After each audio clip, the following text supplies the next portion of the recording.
바로 이야기를 시작하도록 하겠습니다. 저는 무척이나 평범한 사람이에요. 집안, 학벌, 외모, 다니고 있는 회사까지 전부 다 평균이거든요. 저는 살아온 인생을 한번 생각해보면 어렸을 때부터 항상 평균에 해당하는 사람이었던 것 같습니다. 항상 무엇을 해도 중간을 유지하는 그런 아이였어요. 그렇게 평범하게 자랐고 살아오다 운명의 여자를 하나 만나게 되었습니다. 저는 매일 아침 출근 전 항상 가던 카페에 들려서 커피를 한 잔 사서 출근을 하는 습관이 있습니다. 제가 당시 살고 있었던 동네에 작은 카페가 하나 생겼는데 그곳에서 매일 아침마다 아르바이트를 하던 한 여자가 있었어요. 항상 상냥하게 웃으면서 인사를 하고 친절하게 대하고 게다가 얼굴도 엄청 이뻤습니다.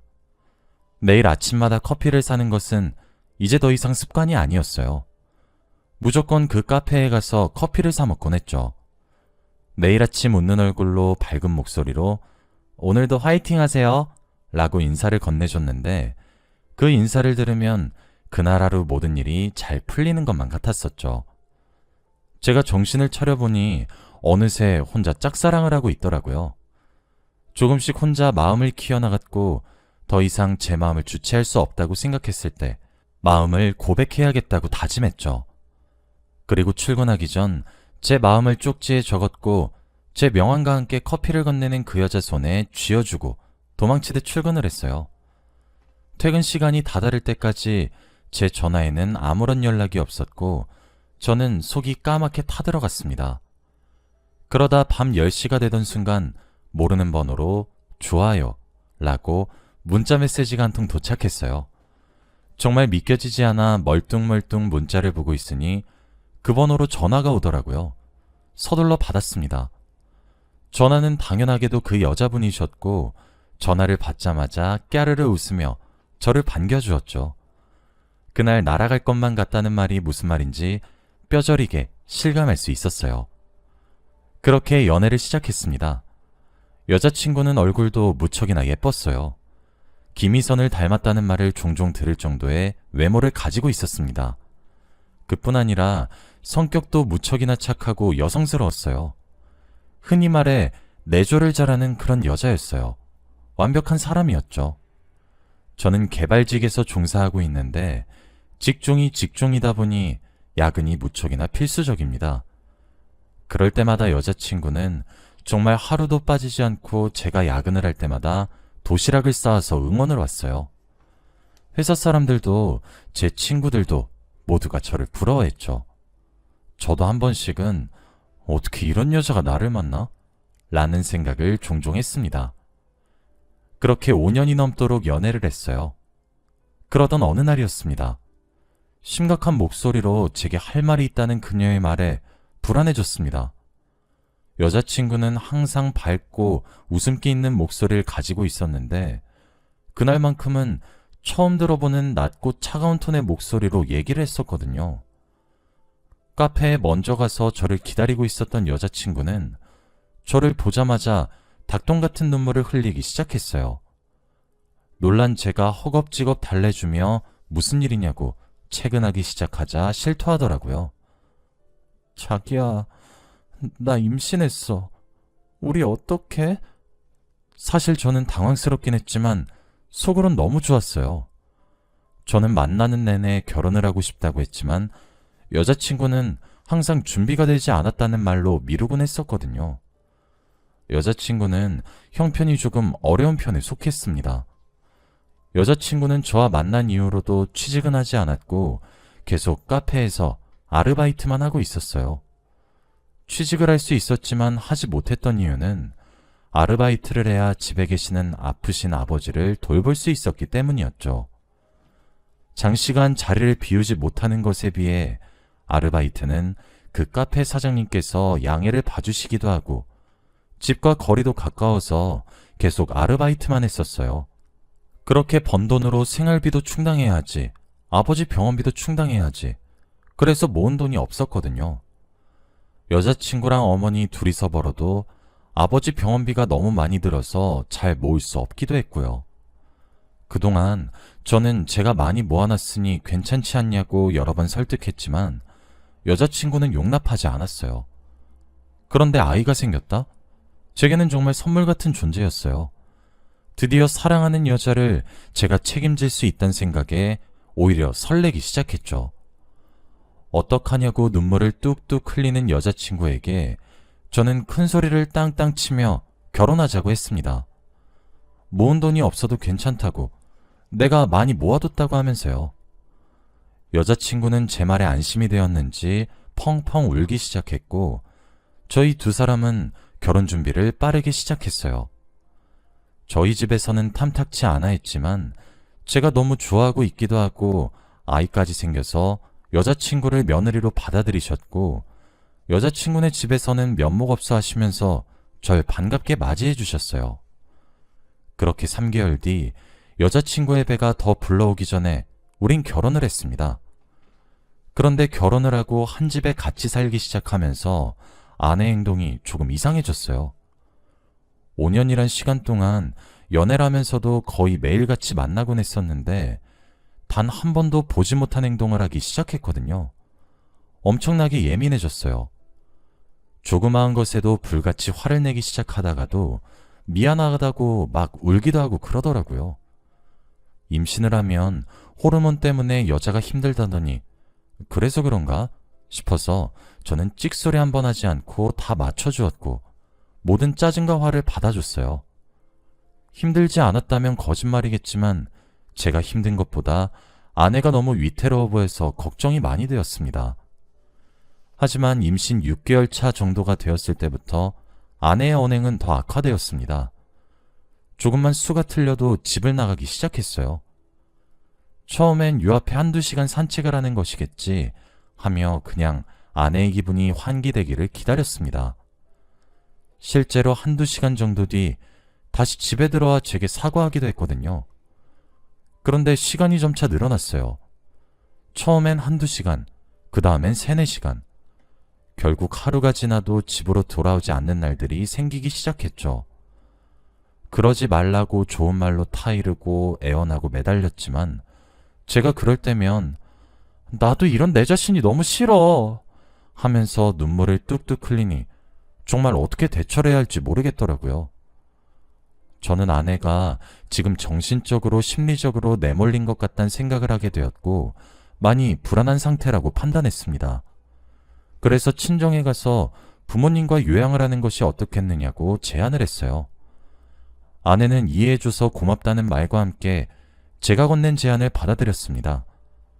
아내가 가출하는 문제는 그렇게 해결했지만 아내를 친정에 보내고 나니 새로운 문제가 생겼어요. 저는 아내가 친정에 있어서 퇴근 이후 아내의 얼굴이라도 종종 보고 싶어서 찾아갔었는데 아내는 그런 저를 너무 싫어했거든요. 당신만 보면 너무 갑갑하다고. 준비되지 않은 상태에서 한 결혼이라 그런 것 같아. 나 정말 당신 얼굴만 보면 미칠 것 같단 말이야. 발작하듯 소리를 왁왁 질러대는데 정말 제가 어떻게 해야 할지 모르겠더라고요. 연락이라도 제대로 되기라나 전화를 받기라나. 그래서 찾아왔더니 얼굴도 보기 싫다며 내쫓는데 정말 미칠 것만 같았습니다. 오랜 기간을 알고 지냈던 연애 시절과 달리 180도 변한 아내의 모습에 서럽기도 하고 그런 아내의 변화가 너무 두려웠어요. 제 얼굴을 보기만 하면 뒤집어지는 아내의 모습에 저는 아내가 원하는 대로 연락도 만남도 가지지 않기로 했어요. 말이 안 된다고 생각하실지 몰라도 아내의 정서가 너무 걱정이 되었거든요. 아내가 이러다 정말 잘못될 것만 같았습니다. 결국 아내는 남편인 저 없이 혼자 아이를 출산했습니다. 서운했지만 그래도 이제는 예전 아내의 모습처럼 돌아오겠구나 기대를 가졌어요. 하지만 그건 정말 제 기대에 불과했습니다. 아이와 둘만의 시간을 가지고 싶다는 한마디만 남긴 채 아내는 홀연히 사라졌기 때문이에요. 처음엔 아내가 여전히 정서적으로 조금 불안한가 싶어서 묵묵히 기다렸습니다. 그러던 어느 날 며칠 뒤 집에 들어가겠다고 하지만 신고하면 이대로 영영 돌아가지 않겠다고 제게 문자를 보냈더라고요. 그 문자에 이게 무슨 말인가 싶어 처가댁에 전화를 걸어 아내의 행방을 물어도 모르겠다는 대답만 돌아올 뿐이었죠. 오히려 아내는 제가 있는 집으로 돌아가겠다고 처가댁을 떠났다고 하더라고요. 아내는 그렇게 호련히 연기처럼 사라졌습니다. 며칠 뒤 돌아오겠다는 문자와 달리 출산 이후 하루가 지나도 이틀이 지나도 결국 6개월의 시간이 흘러도 아내는 제가 있는 집으로 돌아오지 않았습니다. 그렇다고 해서 처가댁으로 돌아온 것도 아니었어요. 신고를 해야 하나 말아야 하나 하던 어느 날이었습니다. 아내가 집으로 돌아왔어요. 상처투성이의 모습이었고 왼발은 신발이 어디로 간 것인지 맨발이었고 오른발은 신발이 신겨져 있긴 했지만 걸레짝이었어요. 거의 8개월 정도 만에 보게 된 아내의 모습에 저는 심장이 떨어지는 기분이었고 아내를 다그치며 자초지종을 물었습니다. 아내는 제 품에 안겨 오열을 하면서 그동안의 이야기를 제게 들려주기 시작했어요. 아내가 들려주는 이야기는 이러했습니다. 아이를 출산하고 저와 함께 지냈던 집으로 돌아오는 길 골목길에 돌연 누군가 다가와 억지로 승합차에 태웠다고 했어요. 거세게 반항을 하려고 해도 품에 저희 아이를 안고 있었기 때문에 아이가 다칠까 제대로 된 반항 한번 하지 못하고 아이와 함께 납치가 되었다고 하더군요. 아내를 납치한 사람은 2명의 남자였고 그들은 아내를 기절시켰어요. 기절한 아내가 정신을 차리고 눈을 떠보니 어느 날은 어딘가에 갇히게 되어 있다고 했었죠. 다행히 아이와 아내 전부 무사했고 거기서 그렇게 수개월 동안 갇혀있게 된 것입니다. 아내는 울며 불며 그들에게 살려달라고 돌려보내달라고 빌었지만 그럴 때마다 돌아온 것은 대답이 아닌 폭행이었다고 하더군요. 아내 이야기는 거기서 끝이 아니었습니다. 급작스럽게 납치가 된 것도 억울한데 아내는 저희 아이까지 그들에게 빼앗기고 말았다고 합니다. 아내는 그들이 건네는 물을 마시고 쏟아지는 잠을 참지 못해 잠이 들었는데 눈을 떠보니 깊은 산속이었다고 하더군요. 눈을 떴을 때는 이미 해가 저물어 날이 어둑어둑해졌고 위험할 수 있는 상황이었습니다. 산짐승들까지 하나둘 나타나기 시작하면서 아내는 정말 죽기 살기로 도망치기 시작했다고 했어요. 휴대폰도 지갑도 그 무엇도 가지고 있지 않았던 아내는 정말 2다리를 빠르게 움직여 살아남았다고 하더군요. 그렇게 며칠을 쫄쫄 굴으면서 도망을 치다 어떻게 그 산속을 빠져나오게 되었고 도로를 발견하게 되었다고 했죠. 도로 위 서 있는 아내의 모습을 본 한 시민분께서 경찰에 신고를 해주셨고 그렇게 아내는 기적적으로 돌아올 수 있게 된 거였어요. 비록 아이의 생사는 알 수 없게 되었지만요. 아내의 입에서 나온 이야기들을 저는 정말 믿기 힘들었습니다. 치안이 좋다고 전 세계에 소문이 자자한 대한민국에서 납치라뇨? 얼굴 한번 제대로 보지 못한 제 아이를 뺏기다뇨? 생사조차 알 수 없다뇨? 저는 정말 크게 분노했고 당장 경찰에게 도움을 청했습니다. 아내는 그런 저에게 보복을 당하면 어떻게 하냐고 울면서 매달리며 그런저를 말렸습니다. 하지만 집안의 가장인 제가 아내와 아이를 지켜야 된다는 생각에 저는 그런 아내를 진정시키며 나만 믿으라고 했죠. 경찰은 수사에 착수하기 시작했고 거기서 가장 중요한 진술은 아내의 진술이었어요. 하지만 아내는 제대로 된 진술을 하지 못했습니다. 아내는 범행 현장의 피해자이면서 목격자도 되었지만 제대로 기억을 하지 못하고 있었거든요. 저한테 했듯이 말을 잘 하다가도 말이 도중에 잠깐씩 끊기곤 했어요. 의사의 소견에 따르면 납치가 되었을 뿐만 아니라 아이까지 잃게 되면서 너무 큰 충격을 받게 된 것 같다고 하셨어요. 그래서 머릿속에서 방어작용이 일어나게 되면서 기억이 흐릿해진 것 같다고 하셨죠. 저는 아내가 힘들어하는 모습에 가슴이 찢어질 듯 아팠고 그들을 정말 가만두지 않겠다고 또다시 한번 결심했습니다. 결국 경찰의 수사는 난항을 겪게 되었어요. 아내가 납치를 당한 곳 자체가 CCTV 하나 없는 골목길이었고 아내와 제 아이를 납치한 승합차의 색상도 번호도 알 수가 없으니 수사 자체가 진행이 되질 않았습니다. 하지만 경찰은 위대했고 끈질긴 수사 끝에 결국 단서를 찾게 되었어요. 그러나 담당 형사님께서 제게 연락해 알려주신 단서는 제가 받아들이기 힘든 진실이었습니다. 담당 형사님은 아내의 진술에 의아함을 품었다고 했어요. 기억이 온전치 않다는 점을 감안하더라도 기억 자체가 편파적으로 구성되어 있다는 기시감이 들었다고 하시더라고요. 일관적이지 않고 매번 바뀌는 아내의 진술에 어쩌면 아내가 가장 수상할 수도 있겠다는 가능성을 알게 되었고, 그렇게 아내의 정보를 알아내기 시작했어요. 그러다 담당 형사님께서 형사의 직감이셨던 건지, 만약 이 모든 것이 아내가 벌인 자작극이라면 아내가 출산한 아이와 연관된 문제일 거란 확신을 하셨다고 했죠. 그래서 아내가 아이를 출산한 산부인과에 찾아가 아내의 피부색을 물으셨다고 하더군요. 산부인과에서는 다행히도 아내를 기억하고 있었습니다. 그럴 수밖에 없었어요. 만삭인 산모가 찾아와 친정도 남편도 시댁도 그 누구도 없이 혼자 출산하는 경우 자체가 드문 경우인데, 그렇게 출산한 아이의 피부색이 흑인의 그것과 똑같이 새카맣게 태어났기 때문이었어요. 담당 형사님은 수사의 방향을 아내의 자작극으로 간주하고 진행하겠다고 이야기를 하셨습니다. 그러면서 아기가 유기되었을 수 있다는 가능성을 제시했죠. 그 이야기를 듣는 내내 참 멍했습니다. 한국말을 들으면서도 이해가 가질 않았어요. 저는 그 길로 집으로 돌아가 아내를 추궁했습니다. 아내는 처음에 당연히 부정했습니다. 그리고 저는 아내의 부정을 믿고 싶었고 믿었습니다. 하지만 확실해야겠다는 생각에 아내와 함께 산부인과에 가서 다시 한번 확인해보자고 이야기를 꺼내는 순간 아내는 모든 것을 인정하기 시작했습니다. 아내는 저와 연애하던 기간보다 더 오래된 만남 상대가 있었다고 실토했어요. 7년이란 시간 동안 만난 남자는 한국에서 음악을 하는 흑인 래퍼였어요. 두 사람은 서로 욕망을 채우기 위한 즐기기만 하는 관계였는데, 그렇게 2년 정도 만나던 도중 제가 나타난 것이었다고 하더군요.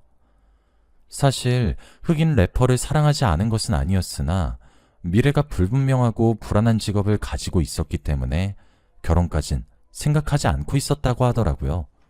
그냥 계속 즐기기만 했던 거였어요. 그러다 아이가 덜컥 생긴 거였죠.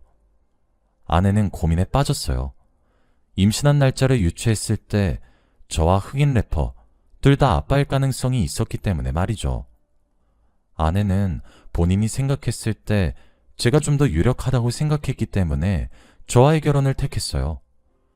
불분명하지만 멋있는 래퍼보다 안정적이지만 평범한 저와의 미래가 더 괜찮을 거란 생각을 가지고 말이에요. 그렇게 생각 없이 저와 결혼은 하게 되었는데, 초음파상으로는 아이의 피부색을 알 수가 없으니 점차 불안감이 엄습해왔다고 합니다. 제가 아이의 아빠일 가능성이 높을 뿐이지 확실하진 않았기 때문이죠. 결국 아내는 도둑 출산을 하기로 결심했고, 그러기 위해서는 정서적으로 불안한 사람이 되어야 했어요. 제게 화를 내고 비명을 지르고 그렇게 했던 모든 행동들이 전부 계획된 연기였던 거였죠. 아이를 낳는 순간까지도 제 아이이기를 간절히 바라고 또 바랬는데 태어난 아이는 흑인이었어요. 알고 보니 행방이 묘연했던, 납치를 당했고 어딘가에 갇혀있다던, 그러던 와중에 아이까지 뺏겼다던 그 8개월의 기간 동안 아내는 흑인 래퍼를 찾아가서 아이를 맡겼고 함께 알콩달콩 지내고 있었더군요. 하지만 그렇게 집을 떠나 있는 시간이 길어지면서 제가 신고를 할지 말지 너무 불안해지기도 했고, 이 모든 사실을 제게 들켰을 때 어떻게 빠져나갈지 너무 고민도 되었고, 그래서 깊은 고민 끝에 생각해낸 방법이 자작극이었던 거였습니다. 상처투성이 몸을 만들기 위해 산에 올라가 일부러 오르막길에서 굴러가면서 자신의 몸에 상처를 입혔고, 신발도 한 짝은 버려버리고 신고 있었던 것은 발로 밟고 사포로 갈아내고, 그러한 방법들을 통해 너덜너덜하게 만든 거였어요. 그리고 나서 멀리 떨어진 곳으로 직접 이동해서 마치 그제서야 겨우겨우 탈출한 것 마냥 꾸몄던 거였죠. 아내가 시외버스를 이용한 내역이 추가적으로 발견이 되었고, 아내는 그제서야 결국 모든 것을 포기하고 맞다고 인정했습니다. 새롭게 아내의 진술하는 과정에서 알게 된 처참한 진실은 제게 빗으로 날아 꽂혔습니다. 모든 것이 아내의 자작극이었던 것에 저뿐만 아니라 처가댁과 저희 집 어른들 모두가 정말 깜짝 놀랐고, 저희 어머니는 처가댁에 찾아가서 욕이란 욕은 다 퍼붓고 돌아오셨어요. 처가댁에서는 제게 미안하다고, 한 번만 딸을 용서해주면 안 되냐고 눈물로 호소를 했고, 아내 또한 제게 손이 발이 되도록 빌면서 평생 그 아이와 마주치게도 하지 않을 테니 넘어가달라고, 앞으로 속죄하며 살겠다며 제 바지가랑이를 붙잡고 늘어졌습니다. 그런 아내의 모습이 너무나도 역겨웠고 저도 모르게 뺨을 내려쳤어요. 아내는 제게 내팽개쳐졌으면서도 아득바득 제게 다시 다가오는데 너무 징그럽더군요. 제가 알던 그 여자가 맞는지 믿기지 않을 정도로 말이에요. 저는 임신기간과 가출기간을 합쳐 1년의 시간이 넘는 그 오랜 기간 동안 절 기만한 부분과 그런 아내의 치밀한 계획과 연극에 혀를 내둘렀고 아내를 용서하지 않았습니다. 그리고 앞으로도 하지 않을 생각이고요. 현재 저는 흑인 래퍼와 아내를 상대로 소송을 준비하고 있습니다. 이미 경찰 측으로부터 허위사실 신고로 인해 벌금을 맞은 상태더라고요. 어렵겠지만 사기로 인한 혼인 취소를 요구하는 중이고, 아내는 끝까지 제게 매달리고 있습니다. 그동안 오랜 기간 제게 심리적 안정감을 주고 제 미래를 맡기고 싶다고 생각했던 여자의 끔찍한 두 얼굴을 목격하게 된 저는 아직도 제게 일어난 일련의 일들이 믿겨지지 않는 날들이 더 많습니다. 변호사님 말로는 제게 너무 유리한 상황이라 혼인 취소 요구는 물론 위자료까지 받을 수 있다고 하십니다. 저도 사람인지라 뜯어낼 수 있는 만큼 정말 온 힘을 기울여 뜯어낼 겁니다. 제가 상처받은 만큼 아내 또한 씻을 수 없는 상처를 받았으면 좋겠습니다. 여기까지가 제 이야기입니다. 이렇게 이야기를 털어놓으니 참 후련해지는 것 같아요. 제 이야기를 들어주셔서 너무 감사하고 여러분들께서도 제게 용기를 주셨으면 좋겠습니다. 제가 이 싸움에서 이길 수 있도록 말입니다. 감사합니다.